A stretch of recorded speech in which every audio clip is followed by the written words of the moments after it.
नमस्कार, news state UP UK के digital platform में आप सभी का स्वागत है और मैं हूं आपके साथ आशिमा त्यागी। उत्तर प्रदेश में लगातार उपचुनाव को लेकर सरगर्मियां तेज है क्योंकि चुनावी तारीख जो है वो नजदीक आती जा रही है और ऐसे में हम हर एक सीट पर एक एक समीकरण को और हर एक तरीके से क्या इतिहास राजनीतिक दलों का यहाँ पर रहा है और किस तरह से किसकी जीत की राह आसान है, किसके लिए मुश्किल है, ये समझने की कोशिश कर रहे हैं। और आज हम सीसामऊ सीट पर बात करेंगे क्योंकि सीसामऊ सीट की अगर हम बात कर रहे हैं तो इसमें कहीं ना कहीं ये जो सीट है वो मुस्लिम, ब्राह्मण, दलित जो जातियां हैं उससे उलझी हुई नजर आती है और कहीं ना कहीं यही भूमिका जो है अहम इस चुनाव में निभाते हुए नजर आते हैं। और कहीं ना कहीं बीजेपी के लिए अगर देखा जाए तो सीसामऊ सीट पर राह आसान होते हुए नजर नहीं आ रही क्योंकि अब तक 5 बार जो है हार का सामना इस सीट पर बीजेपी कर चुकी है। तो इस बार ये सीट किस तरह से बीजेपी के लिए आसान रहेगी या मुश्किल रहेगी, मुश्किल रहेगी तो क्या क्या चुनौतियां होंगी, इसी पर चर्चा करेंगे। चर्चा में मेरे साथ सौरभ जुड़ेंगे और सौरभ, सीसामऊ सीट की अगर हम बात करें तो 1996 से अब तक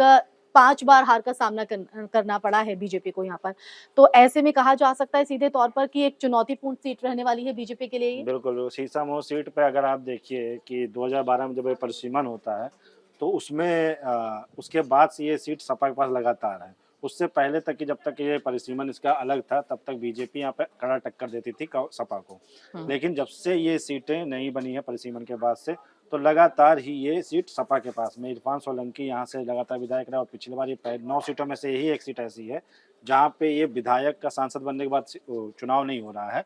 जबकि जो इरफान सोलंकी है उनको एक सजा के 7 साल की सजा मिली, जिसके बाद उनकी विधायकी रद्द कर दी गई और उनकी अब यहाँ पे उपचुनाव हो रहा है। तो सपा की ओर से इरफान सोलंकी की पत्नी जो नसीम सोलंकी उनको बनाया गया उम्मीदवार और बीजेपी की तरफ से सूर्या अवस्थी बनाया गया है। तो देखिए कि सबसे ज्यादा वोटर्स हैं मुस्लिम है और इसलिए और अभी नसीम हाल में सोलंकी है। नसीम सोलंकी का एक और भावुक अपील भी वीडियो, कहीं हाँ, सामने। और उसके बाद उनके एक विजुअल भी आया था जो शिवलिंग पे गया था, उन्होंने जल चढ़ाया था, उसके बाद मंदिर को धुला गया था। हम्म। काफी मतलब चर्चा है लगातार रही उसके बाद में।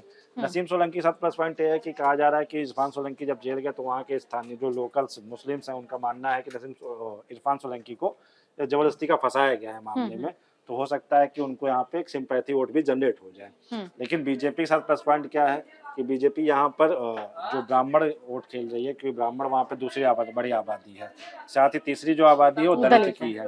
तो दलित कहीं ना कहीं बीजेपी के साथ है, क्योंकि हरियाणा चुनाव में आप देखिए तो दलित उनके साथ आए, बीजेपी के साथ आए, तो कहीं ना बेशक कहीं वो साइलेंट तौर हाँ पे रहे। आए और इसका फायदा मिला, क्योंकि हरियाणा में जिस तरीके से उन्होंने रिजर्वेशन के अंदर स्पेशल रिजर्वेशन देने की बात बात कही कही। है, तो यहाँ पर भी यूपी में भी वो चीजें हो सकता है कि आने वाले सेशन में योगी सरकार इस पर अमल करे, तो कहीं ना कहीं दलितों को इससे फायदा हो सकता है। दलित वोटर्स बीजेपी के साथ जा सकते हैं। और आप पिछले चुनाव में भी देखिए तो लगातार बीजेपी और सपा के बीच में कांटे की टक्कर रही है, बहुत ज्यादा मार्जिन नहीं रहा है जीत हार को लेकर के। तो एक सेंध लग सकती है बीजेपी की तरफ से, और ये 28 सालों से जिस सीट को जीती नहीं है बीजेपी, तो ये नाक का सवाल भी बना हुआ है बीजेपी के लिए कि वो यहाँ पे एक बार जीत दर्ज करके एक मैसेज देना चाहती है कि ऐसा नहीं है। 2024 के इलेक्शन में, लोकसभा इलेक्शन में जिस तरीके से यहाँ पे नतीजे आए, सपा ने अच्छा परफॉर्म किया था और मार्जिन काफी अंतर था सपा और भाजपा को लेकर के। लेकिन बीजेपी में मैसेज देना चाहती है कि ऐसा नहीं है कि आपके साथ ही सारे मुस्लिम वोटर्स हैं, भाजपा के साथ भी हैं। तो ये चाहे कुंदर की सीट हो चाहे सीसामऊ सीट हो, इन दोनों सीटों पर मुस्लिम बहुलता है, तो बीजेपी कहीं ना कहीं इसमें एक मौका तलाश रही है कि कुछ मुस्लिम ठीक है, वोटर्स ये उनके तो साथ हमने आ जाए। जाति समीकरणों की बात की है और ये भी बात की कि अगर कौन सा वोटर किस ओर जाता है तो उसका क्या फायदा यहाँ पर मिल सकता है। लेकिन इस सीट पर हम ये कह रहे हैं कि राह आसान नहीं होगी उतनी बीजेपी के लिए क्योंकि विधानसभा चुनाव में हमने जिस तरह से देखा था और अब तो कांग्रेस भी साथ में है समाजवादी पार्टी के। तो ऐसे में क्या क्या चुनौतियां बीजेपी की रहने वाली हैं इस सीट पर अगर बात करें बीजेपी के लिहाज से। देखिए बीजेपी इस सीट को अपने नाक का सवाल बना के बैठी है, और जब से ये पता चला कि यहाँ उपचुनाव होना है, उसके बाद से लगातार यहाँ पे जो एक राज्य के मंत्री हैं, उत्तर प्रदेश के मंत्री हैं, और ये प्रभारी 2 मंत्री है प्रभारी बनाया गया, वो लगातार इस सीट पर जा करके जो भी ओबीसी के मतलब वोटर्स हैं उनसे मिल रहे हैं, लगातार ग्राउंड पे बने हुए हैं बीजेपी के नेता लोग। तो कहीं ना कहीं इसका फायदा बीजेपी को मिल सकता है। और सपा के साथ में जो प्लस पॉइंट है, क्योंकि इरफान सोलंकी जेल में लगातार 2 साल से, नसीम सोलंकी आती हैं, जब उनका नाम का ऐलान होता है उसके बाद वो लगातार चर्चाओं में बनी रहती हैं, चाहे वो रामलीला के उसमें मंचन में दिखती हैं, चाहे शिव मंदिर पे वो जाके जल चढ़ा देती हैं, उसके बाद वो लगातार चर्चा में बनी हुई हैं। तो कहीं ना कहीं ये तो है कि इस बार के चुनाव में ये सीसामऊ की सीट पर ये रोमांचक मुकाबला देखने को मिल सकता है। वहीं साथ में हम बसपा को भी नहीं नजरअंदाज कर सकते, क्योंकि बसपा की तरफ से दलित कैंडिडेट उतारा गया है, तो कहीं ना कहीं अगर दलित वोटर्स उनके साथ जाता है तो इसमें नुकसान कहीं ना कहीं बीजेपी को हो सकता है, क्योंकि बीजेपी छिटकता चाहेगी है कम से अगर। कम ब्राह्मण 70,000 वोटर्स हैं, दलित हैं जो 60,000 वोटर्स हैं, अगर वो दोनों साथ आ जाते हैं तो मुस्लिम वोटर्स 1,10,000 अगर वो भी सपा के साथ जाते हैं तो कहीं ना कहीं बीजेपी मजबूत स्थिति में नजर आएगी। साथ में यहाँ पे कायस्थ और जो ओबीसी कैटेगरी के वोटर्स हैं तो उनका अगर वोट मिलता है तो हम्म। बीजेपी यहाँ पे हो और सकता है देखिए कि जो इस बार अगर कहीं न कहीं जिस तरह से बदलाव की बात आपने कही है, अनुसूचित जाति पर इस बार फोकस कहीं न कहीं बीजेपी की तरफ से किया गया है।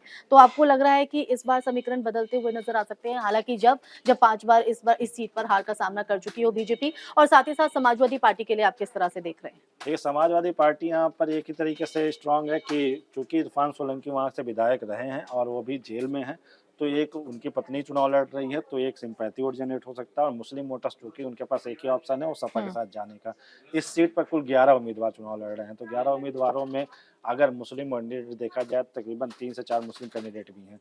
तो अगर कुछ भी वोट इधर उधर बढ़ता है और हिंदू और पोलराइजेशन, जैसा कि कुंदर की सीट पे हमने कहा था कि अगर वोटों का पोलराइजेशन होता है तो उसका फायदा बीजेपी को मिल सकता है। और इस बार अगर मान लिया सुरेश अवस्थी वहाँ पर चुनाव लड़ रहे हैं, ब्राह्मण वोटर्स पूरी तरीके से बीजेपी के साथ आते हैं, लेकिन इस सीट की एक बड़ी कैलकुलेशन है कि यहाँ पे सारे वोटर्स, चाहे वो मुस्लिम हो, चाहे ब्राह्मण हो, चाहे दलित हो, वो लोग अक्सर सपा के साथ ही जाते हैं, सपा को ही वोट करते हैं।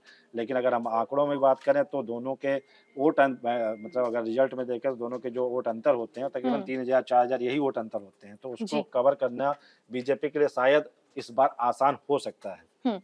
लेकिन क्योंकि समाजवादी पार्टी की अगर हम बात करें तो अपने वोट बैंक को लेकर वो आश्वस्त नज़र आ रही हैं, और जिस तरह से हमने देखा कि इस सीट पर प्रत्याशी का नाम घोषित करने के लिए कहीं न कहीं कोई देरी समाजवादी पार्टी ने नहीं की, और नसीम सोलंकी को मैदान में उतारा, और न सिर्फ उनको मैदान में उतारा बल्कि कई मंच से उनको भाषण देने की भी उन्होंने जगह रखी। और जैसे कि अभी हाल में हम देख रहे हैं, एक वीडियो वायरल हुआ था जिसमें वो बहुत ही भावुक अपील करती नज़र आईं। उनका सीधे तौर पर कहना था कि लड़ाई है, इस लड़ाई में ये आखिरी लड़ाई है, इसमें साथ दे दीजिए।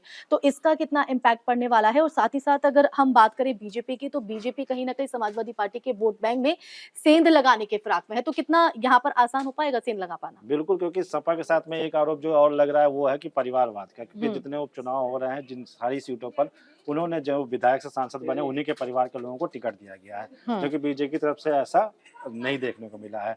तो बीजेपी इसको लगातार मुद्दा ही बनाती रही है, चाहे वो 2014 के लोकसभा चुनाव के बाद से लगातार ये परिवारवाद वाला जो हमला रहा है वो लगातार करते, तो इसका फायदा मिल सकता है कि अगर आपको इरफान सोलंकी जेल गए थे तो आपने उनकी पत्नी को टिकट दे दिया, हुँ। इसका मतलब क्या और वहाँ पे कोई उम्मीदवार नहीं था, या सपा का वैसा सपा कार्यकर्ताओं में भी इसकी नाराजगी हो सकती है कि नसीम सोलंकी को केवल इसलिए टिकट दे दिया गया क्योंकि वो इरफान सोलंकी की पत्नी थी हुँ। और कोई उम्मीदवार को नहीं उतारा गया। तो हो सकता है कि सपा के कुछ वोटर्स इसमें जो मुस्लिम वोटर्स हैं वो इससे छिटक सकते हैं। बीजेपी के साथ प्लस पॉइंट ये है कि लगातार सीएम योगी जिस तरह रैलियां कर रहे हैं, जिस तरीके से योजनाओं का ऐलान कर रहे हैं, कई शिलान्यास कर रहे हैं, तो उसका फायदा मिल सकता है।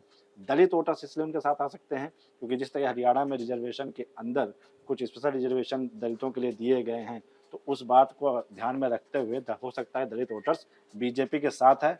और इस सीट पर बीजेपी जिस तरीके से जब से पता चला है कि यहाँ पे उपचुनाव होना है लगातार ग्राउंड पर लगी हुई है, वैसा सपा की ओर से नहीं देखने को मिला है, तो हुँ। इसका फायदा बीजेपी को कहीं ना कहीं इस बार मिलता हुआ दिख सकता है। तो देखिए ज़ाहिर तौर पर लेकिन अगर बीजेपी के फ़ायदे की अगर हम बात कर रहे हैं तो मतलब सीधे तौर पर अगर देखा जाए तो बीजेपी क्या बाज़ी मारती हुई नज़र आ रही है? क्योंकि कई मौकों पर इस सीट पर अपनी जीत का दावा ठोक भी चुकी है बीजेपी। बिल्कुल, क्योंकि सपा बीजेपी की तरफ से जो कहा जा रहा है कि 9 सीटों में से 9 सीट जीतेंगे, तो कहीं न कहीं इसलिए कहा जा रहा है क्योंकि जो गलतियाँ जैसे लोकसभा चुनाव में हुई थी, ग्राउंड लेवल पर उस तरीके से उनके नेता नहीं पहुँचे थे, वो इस उपचुनाव में वो गलती नहीं दोहरा रहे हैं। और लगातार ग्राउंड पर आप देखिए जो वहाँ से रमेश अवस्थी जो कानपुर से सांसद हैं, वो भी लगातार ग्राउंड पर जाकर शीशामऊ में विधानसभा क्षेत्र में लोगों से मिल रहे हैं, लोगों से हुँ। बातें कर रहे हैं। तो ये सब चीज़ें अगर देखा जाए तो ग्राउंड लेवल पर भी बीजेपी का ही मजबूत स्थिति नज़र आ रही है। अब वो तो 20 नवंबर को जब वोटिंग होता है तो वोटर्स किसके तरफ जाते हैं वो तो तब साफ होगा। लेकिन अभी तक की जो तस्वीरें आ रही हैं कि तो कांटे की टक्कर ही नज़र आ रही है। यानी एक तरह से देखा जाए तो इस सीट पर संगठन और सहानुभूति की जो है सीधे तौर पर टक्कर होगी, और इससे कहीं न कहीं वोट कटते हुए ज़रूर नज़र आने वाले हैं। बिल्कुल, बिल्कुल, वोट करते हुए नज़र आ रहे हैं क्योंकि मार्जिन इतना ज़्यादा अंतर नहीं रहा है, चाहे हुँ। सपा और बीजेपी का अगर देखा जाए पिछले चुनावों में, तो इतना मार्जिन हाँ, लोकसभा चुनाव में भले अंतर काफी दिखा था, लेकिन विधानसभा चुनाव में ऐसा तस्वीर नहीं दिखता है। तो हो सकता है कि बीजेपी उसको कवर कर ले और यहाँ पे 28 साल से जो सूखा पड़ा है, तो दोबारा से यहाँ पे कमल खिलता हुआ नजर आ जाए। अगर देखा जाए तो 1991 में जीत हासिल की थी हाँ, और उसके अब बाद उसके से बाद अगर यहाँ पर जीत हासिल करती है तो नए वाकई परिसीमन के बाद से सपा यहाँ पे ही लगातार बनी हुई है 2012 के बाद से। तो वो जो बिल्कुल। लगातार कमल यहाँ पे नहीं खिला है, तो हो सकता है इस बार जिस तरीके से कैलकुलेशन बैठाई गई है, तो हो सकता है कि यहाँ पे इस बार बीजेपी अच्छा मार्जिन के साथ मतलब जीतते हुए नजर आ सकती तो है। देखिए हमने इस सीट पर एक-एक समीकरण को समझने की कोशिश की है, चाहे वो जाति के तौर पर हो या फिर जो राजनीतिक दलों की तरफ से अपने-अपने समीकरण बिठाने की कोशिश हो। लेकिन सीधे तौर पर अगर सीट की हम बात करें, तो क्या यहाँ पर बीजेपी अपने सूखे को यहाँ पर खत्म कर पाएगी और कमल खिला पाएगी? क्योंकि सीधे तौर पर इस सीट पर संगठन और हम तो भाजपा ही सहानुभूति है, के कमल ही बीच खिलाएंगे। भिड़ंत देखने को मिल रही है। इसका आने वाले चुनावों पर क्या प्रभाव पड़ेगा, एक देखना बजे होगा। इसी सूट के रहता साथ है, इस रोज चर्चा में 11 यही बजे विराम तक लगाएंगे। सारा फिर ग्यारह हाजिर होंगे एक करता नए हूँ, विषय के पता साथ। है वो नमस्कार।